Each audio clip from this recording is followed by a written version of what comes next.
কেন জ্ঞান ছিল না। আমি কইতে পারি না। পরে কেডা নিয়ে আসছে বাসায় তার ইয়ে করতে পারি।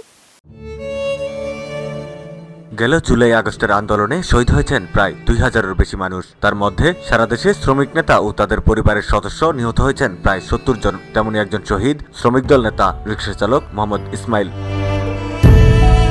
১৯ জুলাই শুক্রবার বিকেল প্রায় ৪টা। আন্দোলনে উত্তাল রাজধানীর রামপুরা, মালিবাগ, বনশ্রী, বাড্ডার এই পুরো রাস্তা।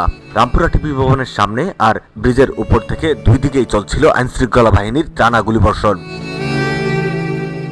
রাস্তায় গাছ আর ল্যাম্পপোস্ট ফেলে প্রতিরোধ গড়ে তোলে আন্দোলনকারীরা। কিছুক্ষণ পরপর হেলিকপ্টার দিয়ে ছত্রভঙ্গ করা হয় তাদের। পরপরই গুলি করতে করতে এগুতে থাকে আইনশৃঙ্খলা বাহিনীর সদস্যরা। একের পর এক গুলিতে আহত হতে থাকে সেখানে থাকা আন্দোলনকারীরা। দেশকে ভালোবেসে পরিবারের বাধা উপেক্ষা করে লুকিয়ে লুকিয়ে আন্দোলনে যেতেন ইসমাইল। রামপুরার ডেন্টাল হেলথ কেয়ার হাসপাতালের সামনে সেদিন গুলিবিদ্ধ হন শ্রমিক দল নেতা রিকশা চালক ইসমাইল। মাথায় গুলি লাগার সঙ্গে সঙ্গে ঘিলু বেরিয়ে আসে তার। তাৎক্ষণিক সিঁড়িতে লুটিয়ে পড়েন তিনি। প্রচুর রক্তক্ষরণের কারণে ঘটনাস্থলে মৃত্যুবরণ করেন ইসমাইল। হাতিরঝিলের উলন এলাকায় ছোট্ট একটি ঘরে বসবাস করে তার পরিবার। ১৯ জুলাই দুপুর পর্যন্ত ঘরেই ছিলেন ইসমাইল। স্ত্রী লাকি বেগমকে নামাজ পড়তে যাওয়ার কথা বলে ঘর থেকে বেরিয়ে যান। পরে আন্দোলনরত সাধারণ ছাত্র জনতাকে ডিম আর সিদ্ধ পানি কিনে খাইয়েছিলেন তিনি। ঠিক তখনই বিজিবির গুলিতে প্রাণ যায় ইসমাইলের। সে গেছে বাসাতে নামাজ পড়ে, পানি নিয়ে ডিম নিয়ে গেছে খাওয়াইতে। খাওয়ানোর পানি প্রায় শেষ। দেখো সাথে গেছে, এরা বলছে আর কি, আমি তো আর জানি না। আমাকে বলছে আমি নামাজ পড়ে আসতে আসছি। আমি বলছি যে তুমি যাইবে না কোনো জায়গা।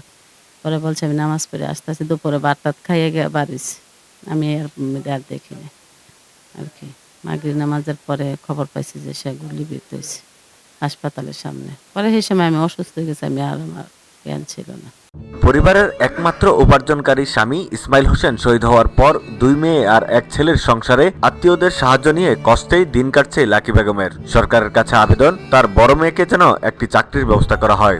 আমার ফ্যামিলির পাশে যে সরকার থাকে, দেখে আমার একটা মেয়ে আছে, যাতে একটা চাকরির ব্যবস্থা করে দেয়, আমার সংসারটা যাতে চলতে পারে। আমার ছেলেটা ছোটো, আমাদের অনেক আত্মীয় স্বজনকে সবসময় দেখবো। ফ্যাসিবাদ বিরোধী আন্দোলনে শহীদ হওয়া স্বামী ইসমাইলকে নিয়ে গর্ব করেন স্ত্রী লাকি বেগম। তবে সরকারের কাছে দাবি, তার স্বামীকে যারা হত্যা করেছে তাদের যেন বিচারের আওতায় আনা হয়। আন্দোলনে যে মারা গেছে, শহীদ হয়েছে, আলহামদুলিল্লাহ দেশের জন্য, এটা আল্লাহর কাছে শুকরিয়া জানাই।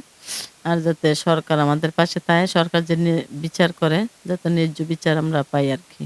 আমার ছেলে মেয়েদের বাবা হারা হয়েছে, আমি বিধবা হয়েছি। মেহেদি হাসান রিয়াদ, ভিওডি বাংলা, ঢাকা।